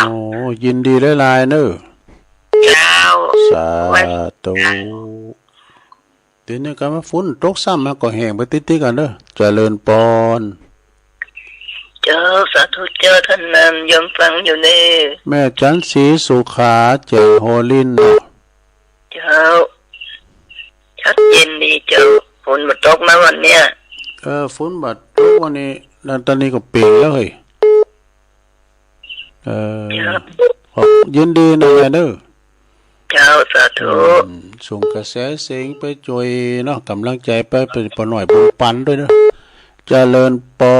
นไว้สาครับตุลุงที่ตันฟังนะครับปนั้นประเสริฐเนาะครับชัดเจนดีเลยตุลุงฟังที่ไม่โอนะครับตั้งแต่ตี 3มาแล้วฟังมาเรื่อยๆครับมันมีกันนี่ครับฟังนำฟังทับรอบมันม่วนด้วยนะครับมีสาระประโยชน์ด้วยเท่ากับความรู้ความรู้เท่ากับสืบทอดต่อสิ่งที่ดีเขากับปฏิบัติไปเนาะขอบคุณคนนั้นหลายๆเด้อครับขอกำลังใจตุลุงนะครับขอตุลุงได้อยู่ดีมีสุขต่อไปเป็นหลวงพ่อหลวงไสกระป๋องมักแต่ลูกแต่หลานต่อไปครับเนื้อขอตุลุงรักษาความดีๆนะครับสาธุโมทนาสาธุครับอันนี้พี่น้องบ้านไกลเด้อพี่น้องบ้านไกลก็คือปนานประเสริฐนาน้อยนาแดงเมืองนานบ่นะเจริญปอนขอกราบใบสาตุปีนั่นลือหลวมาแล้วก็รถแตนได้วันนี้นะวันนี้เกิดรถแตนเลยอันเพลงลูกกรุงวันนี้เนาะวันนี้เป็นไทยลูกกรุงกันเนาะวันเสาร์วันนั้นในฟังเพลงงั้นคุณน้องทั้งคุ้ม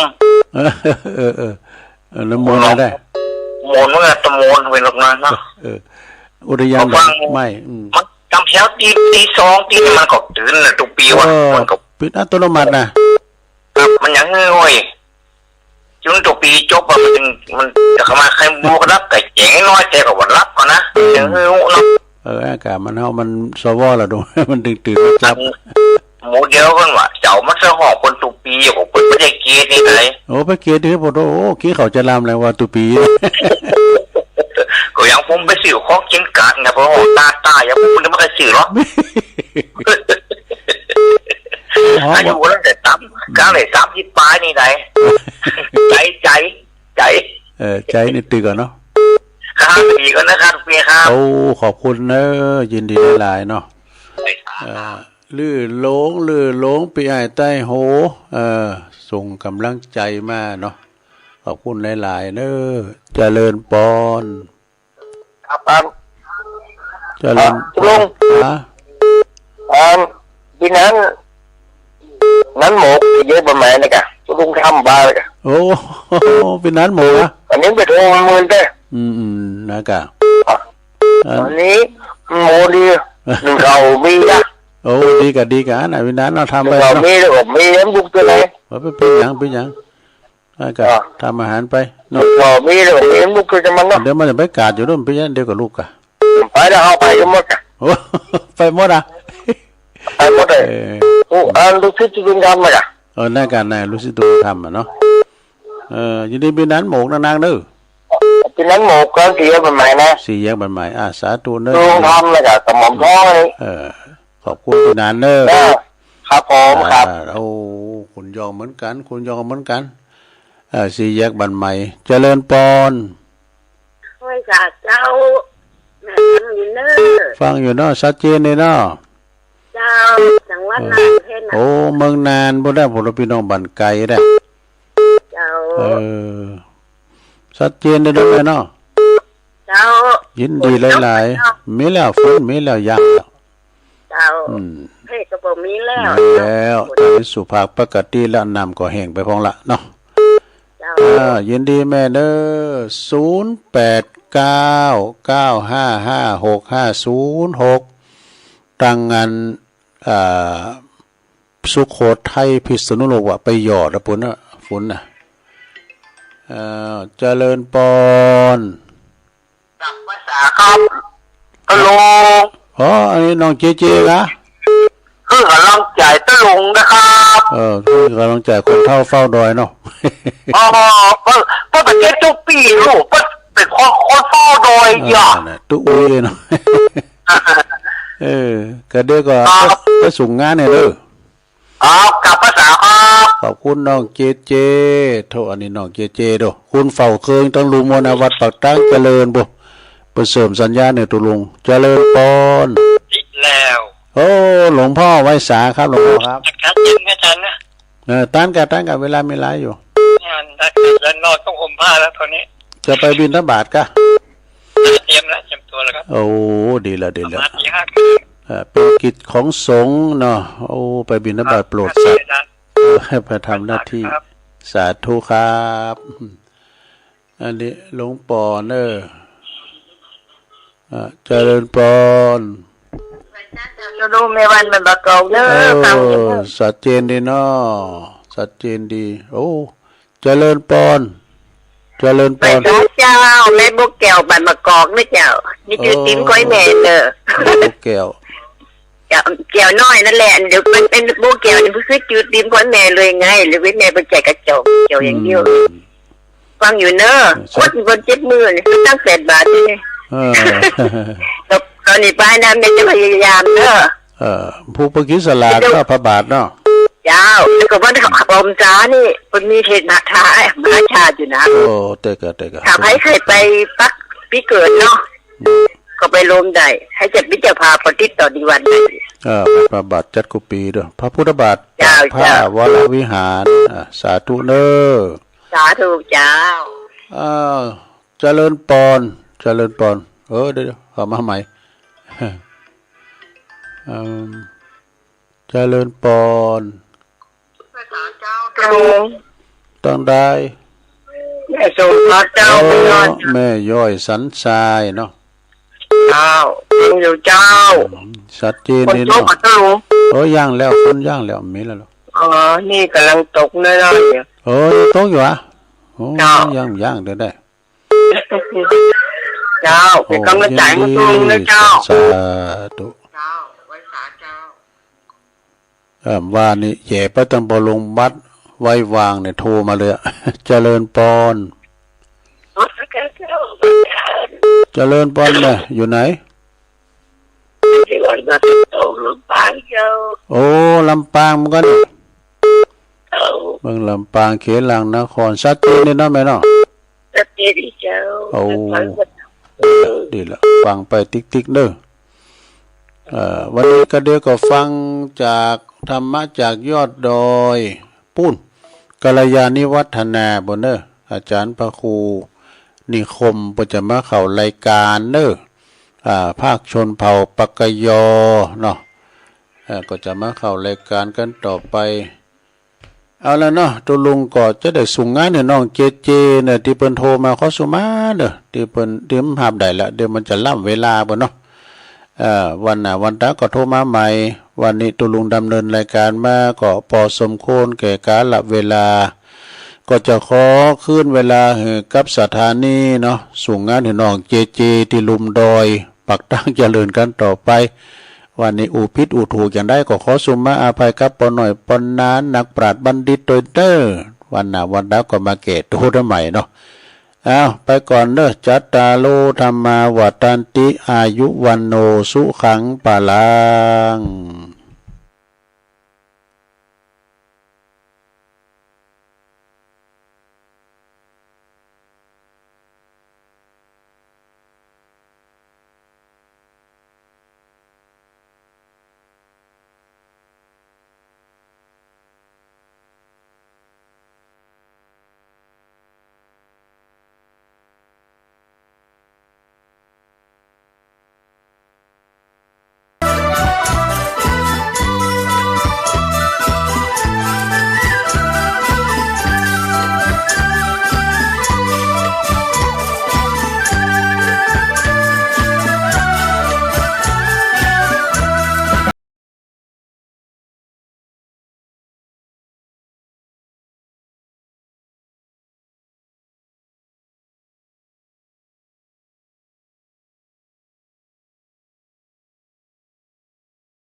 กินของฮ้อนใจจ้อนกลางล้างมือบ่อยๆช่วยป้องกันโรคลุตอง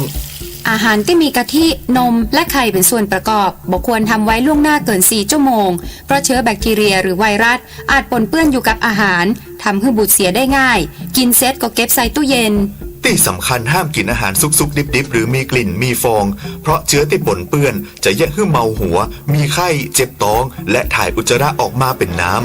บางรายอาจรุนแรงถึงขั้นติดเชื้อในกระแสเลือดส่งผลกระทบต่อระบบประสาทเกิดอาการจักเป็นลมหรือรุนแรงถึงขั้นเสียชีวิตโดยเฉพาะละอ่อนและผู้สูงอายุหากเกิดอาการดังกล่าวให้ดื่มน้ำเกลือแร่ทันทีกินอาหารที่ย่อยง่ายและหากรุนแรงถึงขั้น5ถ่ายออกมาเป็นมูกเลือดมีไข้ให้ฟังป้าไปหาหมอทันทีหรือโทรสอบถามได้ที่กลุ่มสื่อสารความเสี่ยงและพัฒนาพฤติกรรมสุขภาพสำนักงานป้องกันควบคุมโรคที่1เจียงใหม่053-140-774-6หรือสายด่วน1422อากาศก็ร้อนคนก็เผาเอาจะได้กันดีพี่น้องถ้าบอกร่วมมือกันโรคภัยไข้เจ็บก็จะถามหาเพราะสูดควันพิษเข้าสู่ร่างกายเป็นน้อยๆก็แสบหูแสบตาไอจามเจ็บคอมีน้ำมูกนักขึ้นมาแหมหน่อยก็จะเป็นหอบหืดตาแดงและเคืองตาถ้าหนักกว่านี้จะหายใจลำบากเจ็บหน้าอกโดยเฉพาะผู้ป่วยโรคหัวใจต้องระวังให้ดีเพราะอาจเกิดอาการหัวใจวายได้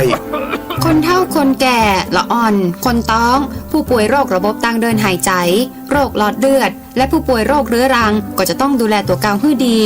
หลีกเลี่ยงการอยู่นอกอาคารเมินๆไปไหนมาไหนก็ให้ใส่หน้ากากอนามัยคนเป็นโรคปอดต้องเตรียมยาให้พร้อมและที่สำคัญหากมีอาการผิดปกติให้พาไปหาหมอทันทีถ้าใครรู้รายละเอียดเพิ่มเติมโทรสอบถามได้ที่กลุ่มสื่อสารความเสี่ยงและพัฒนาพฤติกรรมสุขภาพสำนักงานป้องกันควบคุมโรคที่1เจียงใหม่053-140-774-6หรือสายด่วน1422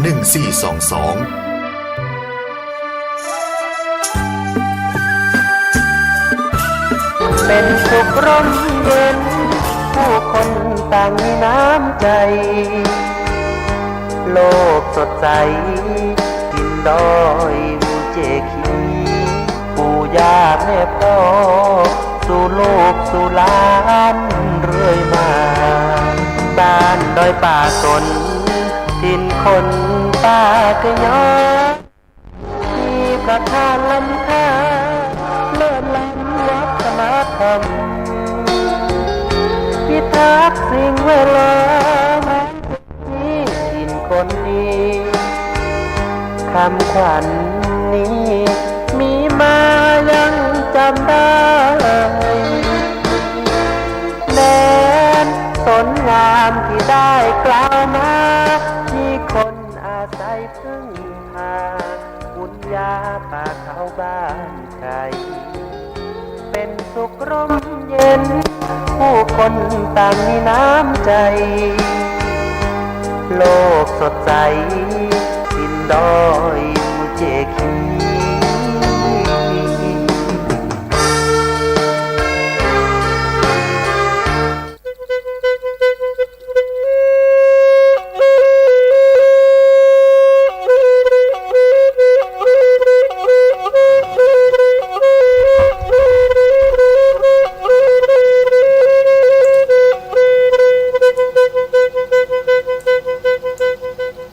สุริโยไทยไขแสงบอกแจ้งแล้วเสียงวิหกร้องเจ้วเจ้วแสวงหาซึ่งอาหารทะยันไปในนภาหมู่ปักษายังขยันหมั่นหากินท่านที่รักจะนอนซบอยู่ใหญ่เล่าตื่นแต่เช้าเพื่อเกลาจิตเป็นนิจสินแสวงธรรมพระสัมมาเป็นอาจีนชำระล้างซึ่งมลทินออกจากใจขอนอบน้อมแด่พระรัตนตรัยอันมีพระพุทธพระธรรมและพระสงฆ์เป็นที่เคารพสูงสุดขอถวายความเคารพพระเถรานุเถระครูบาอาจารย์เจ้า